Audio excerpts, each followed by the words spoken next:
Good afternoon and welcome to this press conference which follows the plenary vote on the phasing out of Russian gas imports.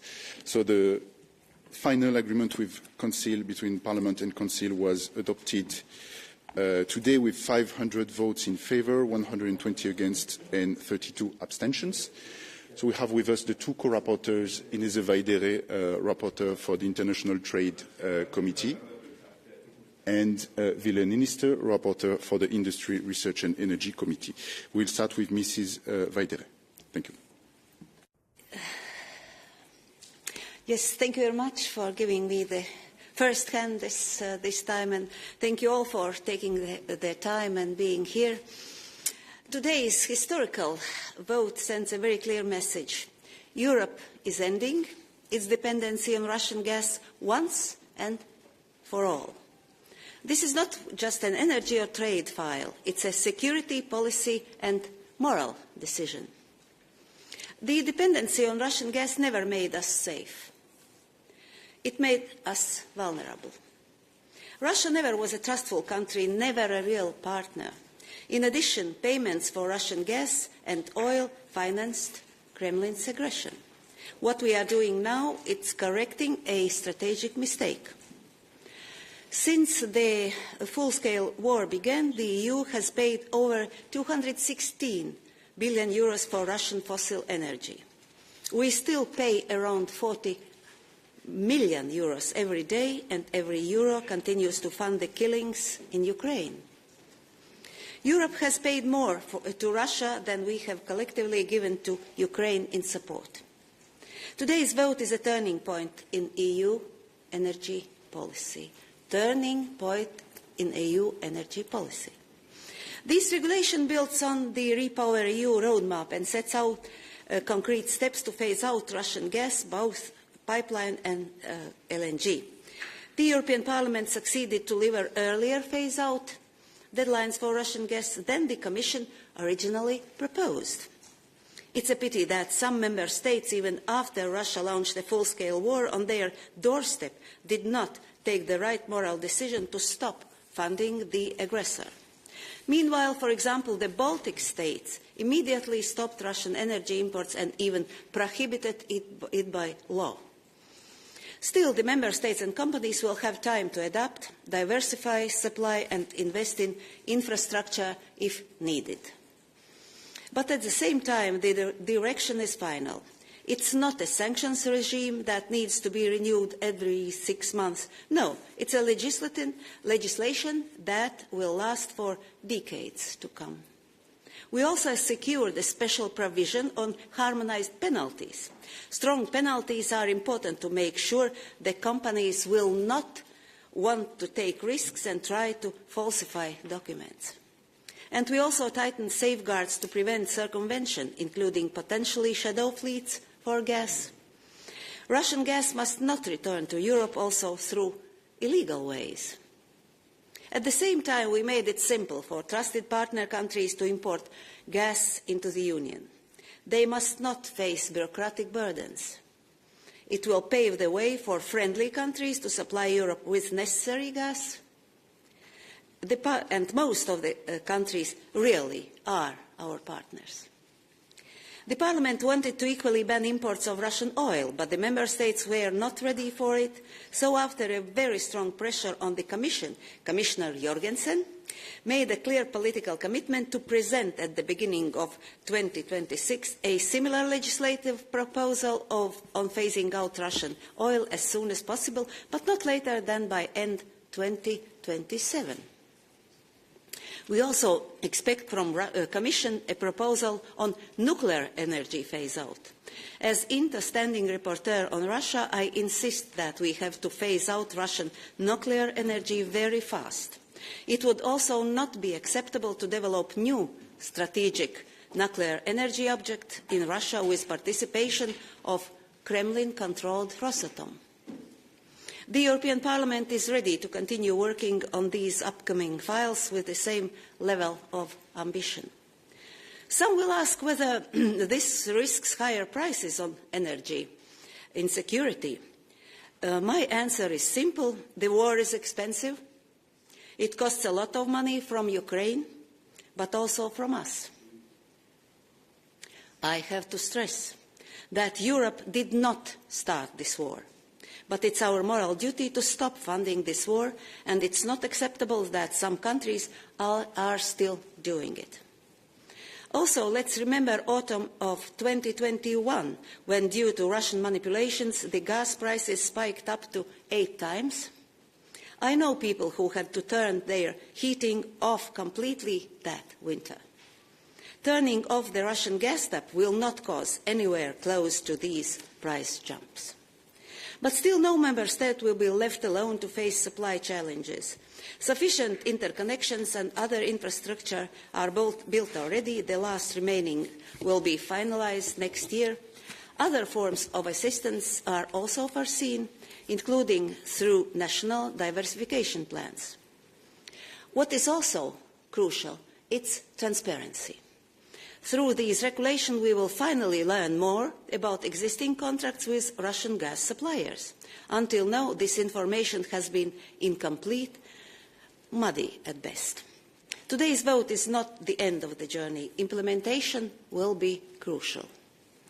The political line is now clear. When it comes to strategic resources, we will not depend on Russia.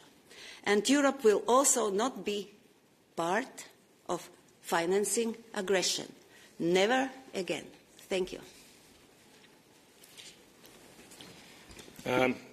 Dear colleague Inese, Vaidere, and dear friends, this is a big day for Europe. And my dear colleague went through the details of the proposal and also what the Parliament achieved in the negotiations.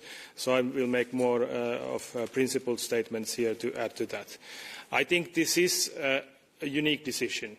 We have to remember that we are actually banning an important fossil fuel asset permanently from the European market from one country. No such decision has been made before. So this is much stronger than sanctions. Sanctions are a foreign policy tool of the EU that tries to change a country's behaviour in the short term, that they would abide international law, they would stop their war of aggression, like what is happening in Ukraine currently with the Russian war of aggression. They are also renewed every 6 months. This is permanent legislation. So this creates a certainty for European companies that we will not allow imports of Russian fossil gas into the European markets after the phase-out period is gone. And actually, if you look at the contracts will be also stopped very early in the next spring. So after next spring, no new contract with Russian gas imports are possible. So this is very fast phase-out. And the Parliament also achieved in its negotiations faster phase-out of the LNG gas. So all the existing long-term contracts need to be phased out by the end of 2026. And on pipeline gas, even for countries like Hungary and Slovakia, at the end of September 27, or there is a 1 month extra period if the situation with the storages demands that. And that's the only consideration that they are given. So by the end of October, it's also finished with the long-term contracts. And that means a big exit from what Europe did in the past. And if we look at what has happened in the European energy markets, it's not just before the war in autumn 2021, the Russian manipulation of gas prices and how they own storages in Europe. They put the storage gas levels very low and created this price hike that my colleague was talking about. But they have done similar manipulations already before with a number of European countries when it comes to the gas prices, and they have tried to affect European political decisions with that. And with this, we are stopping one tool from Putin to try to divide and rule us. They try to make us divided in Europe. And by this decision, Europe is united. And I think it's important, and one thing I want to add on what are the consequences of Europe for this. Some will say, and some are saying, that we just buy LNG from somewhere else and we are replacing Russian gas with other gas sources. But that is only a very short-term solution. So the emphasis from the Parliament and also from the Commission, what Jørgensen said also as Commissioner in the Parliament's debate yesterday, is that we are pushing for investments in renewables, energy efficiency, European energy independence. So we are actually looking at supporting, with the diversification plans that all member states will be doing, that they are in line with EU energy targets and goals, which means a scale-up and hastening of European own energy independence. And by that, if you look at the Nordic market, which has the highest share of renewables already in the mix and other clean domestic sources, the electricity prices will be lower. So it's about investments as well. So this legislation combines security and geopolitics. It combines trade and competitiveness and industrial competitiveness in Europe, and it combines also climate gains. The solutions we are going to invest in Europe are going to be climate smart and part of our climate action. So I think from all of these aspects, this is a win-win-win solution for Europeans. The only one who lost with this decision is Mr. Putin and Russia. Thank you very much. We now have time for questions. Yes, please, sir. Yes, good afternoon. Emanuele Bonini, EU News, Italy. You have mentioned nuclear power. How confident are you that the European Commission could put such a proposal on the table, since we still have 12 out of 27 member states with a nuclear power plant in the national energy mix? Thanks. Yes, I cannot say that it's 100%, but I have unofficial information that this will be provided by the European Commission. This unofficial. If I may also add, well, I think the Commission has been quite open. I also think Mr. Jurgensen said it in the debate yesterday. If you can check what he said, I think he mentioned that they will come forward with a proposal on nuclear fuel from Russia. I think the total extent of how exact the proposal will be is of interest. So will they be banning Russian nuclear technology more broadly, or only nuclear fuel in the European markets? What kind of a phase-out period there is? On nuclear fuel, even I, as a Green, have a bit more understanding that changing the facilities from one nuclear fuel to another nuclear fuel from another source is a bit more complex than changing a gas provider. So the countries involved need to have preparations in place. But coming from Finland, I know we've had 2 nuclear facilities owned by one company that have been using Russian nuclear fuel. They have still a long-term contract. I think they would benefit from a European ban on nuclear fossil fuel imports from Russia, because they cannot quit the long-term contract without a force majeure. So in a way, I think this would be in line with many of the wishes of even the nuclear companies who want to get rid of the long-term contracts, that Europe would come forward with such a ban. And I don't know that they are prepared to change to a Western provider of nuclear fuel. So the preparations are in place in many countries. We have a few countries that maybe have hesitancy and unwillingness on exiting Russian nuclear fuel, and I guess we expect also that political discussion to come up with the Commission's proposal. And if I may add, so it's important to finish with nuclear fuel, but also the services provided by Russia. It's very important, because I heard recently that there are some plans that Russians could come to one big European country and establish again a plant with their services. I think it's not acceptable. You have the floor. My name is Marc Marginez. I'm from El Periódico in Spain. My first question is, I would like you to be a bit more specific about hurdles, resistance amongst state members or even commissioners that were not very keen on this legislation. Second thing is, how is it? I mean, how are you going to prevent? When the oil ban will be enforced? The main complaint is that that oil can be imported via a third country like Kazakhstan and be presented as Kazakh oil instead of Russian oil.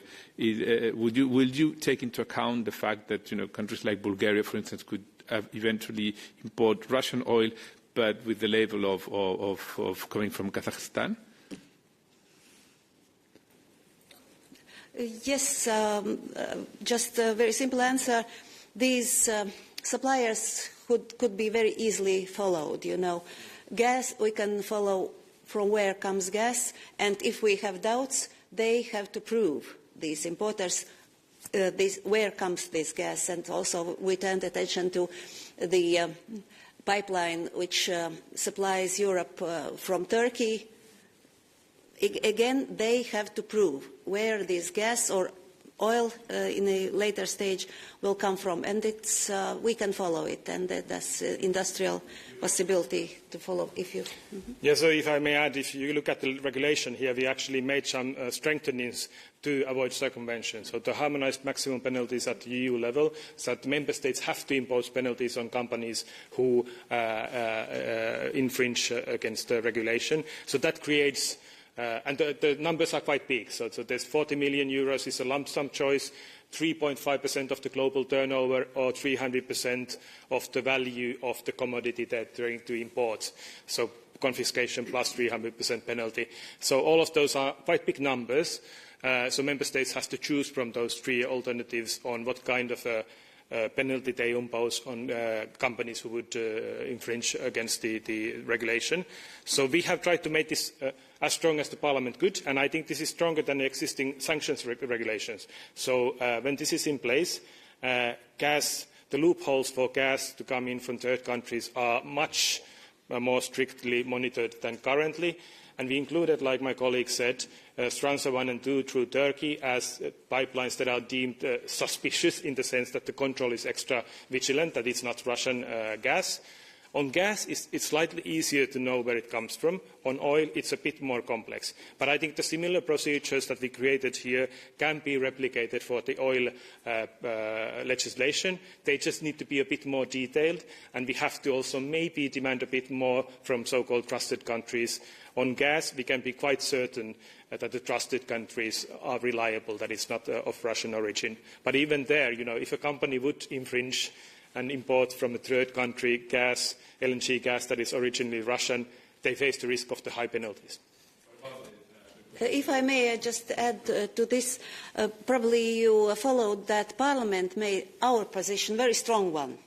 And we introduced strong measures and also possibility not to return to Russian gas, etc., etc. But in this case, we are very much succeeded that we have succeeded to keep this point of united penalties. This is Parliament's, it was a very strong position of the Parliament, and we did it. And as my colleague Ville stressed, it's really so very dangerous to circumvent because the penalties are really big and significant ones. And we also limited, any gas coming through Russia, through the Russian pipelines, will be deemed Russian. In the original proposal, there was the loophole that they might say that it's Kazakh or gas or whatever, or Azerbaijan gas. Now it's deemed Russian. About the follow-up countries that were not very keen or member, can you be more specific on countries that were a bit kind of reluctant to implement? Well, maybe I can help you with that. I don't think you can ask the member states themselves, but I can say that there were different groups of member states. So there was especially these two, Hungary and Slovakia, which are publicly well known, who use still a lot of Russian gas and have also a political hesitancy of getting away from it, but also a worry about how they do it in a sustainable manner for their citizens. So there we have all of those issues. Then we have countries in southeastern Europe who were worried about sources and prices. And then we have some countries in Western Europe that still have high LNG levels of imports that needed to feel certain that they can exit that dependency. And I think they were more worried in the early stages of the proposal, but since there was already a sanctions measure against LNG put forward by the Commission during this legislative process, I think they kind of adjusted to understand that this is going to happen and it's no point opposing. Yes, we were a little bit surprised that some big countries, we will not name them, suddenly they said they are against this deleting of suspension clause. We thought, why? But, we made it so strong that it's practically not possible to return to Russian gas. I cannot imagine on what circumstances it could be. Obviously, it's a compromise, the final legislation piece, so we can say Article 15, the suspension clause, we made it a bit stronger, or actually quite a lot stronger. But it's the Council who wanted to keep it there, and some big member states. Thank you very much. Thank you very much. We will now take a question online from Matt Hoych. Matt, you have the floor.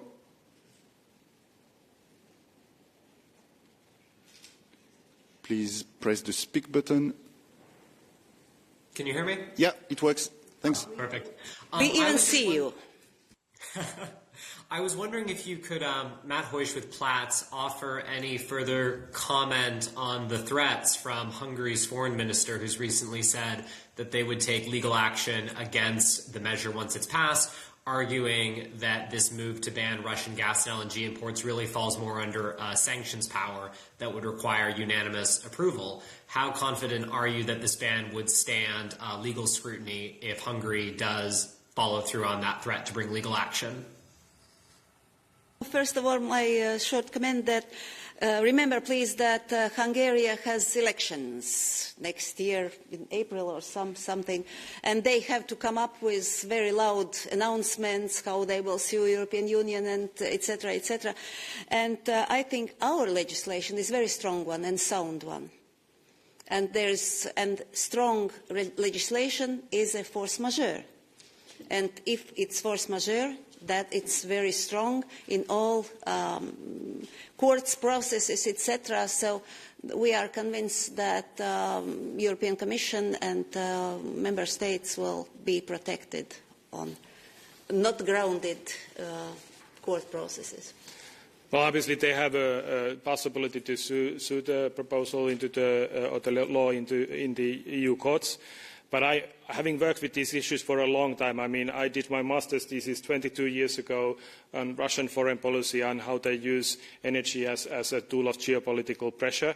So, I mean, this was known by those who worked in foreign policy and on energy policy, that Russia uses gas as a source of manipulation.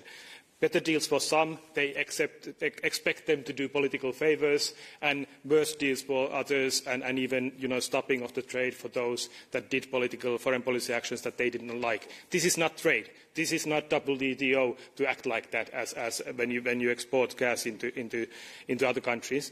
So it's very clear that the legal basis here is trade, and it's a long-term commitment to exit trade with a country that consistently, for decades, has used sale of gas as a weapon geopolitically against our decision-making and trying to divide us. So, this is helping Ukraine. We are saying that as well, but that's actually not the rationale of this legislation, and I think it's well put in the legal text that this rationale holds, and it comes from the trade policy. So this is very clearly not a sanctions measure.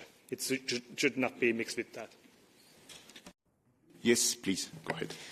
Maria Petrova, Bulgarian National Radio. Do you expect the political instability in Bulgaria to somehow hinder the implementation in Bulgaria of the legislation? I think, first of all, it depends on Bulgarians. We cannot help this political instability. So I think these are rules, the rules we established for all countries, stable or not stable. So, and of course it could influence, but we cannot do this. But if they will not implement, these penalties would be pretty significant. I think the diversification plans and also the possible help that the Commission can do to Member States in implementing those plans, that applies to all Member States. And obviously we are happy from the Parliament side to help Member States invest into better energy solutions that provide energy independence, keep the prices down, keep the competitiveness of industry high, and also are in line with our climate ambitions. I think if you look at the Nordic electricity market and how much we get investments, you need to invest into the grids. There is a grid proposal coming from the Commission as well, but maybe we should have more ambition than, because some countries are kind of like, okay, we just trade this Russian gas to some other LNG coming from somewhere else. Well, that might be expensive if you do only that. But if you instead invest into your electricity system, district heating, other alternative heating solutions like heat pumps, you can lower prices of the consumers quite fast. Within a 5-year period, you get lower prices and more reliable energy mix. Countries like Bulgaria will need European support in that, so we are hoping that they will implement the plan well. But obviously we can't go into, saying how different political turmoils in member states should be fixed. It's the job of the citizens of that member state. Thank you. Any further question? If this is not the case... Then I could take the floor a little bit. to thank. First of all, I thank my co-rapporteur. This was absolutely wonderful work together. We worked so well, because we both were ministers of environment, so somehow we understand the matter. And we had a wonderful team of shadow rapporteurs. From S&D, from ECR, from Renew, from Greens, from Lefts. Thank you all of them if you hear or see us. So we are very, very thankful, because this outcome wouldn't be so good if we had not such a wonderful teamwork, I think. So thank you very much if you see us.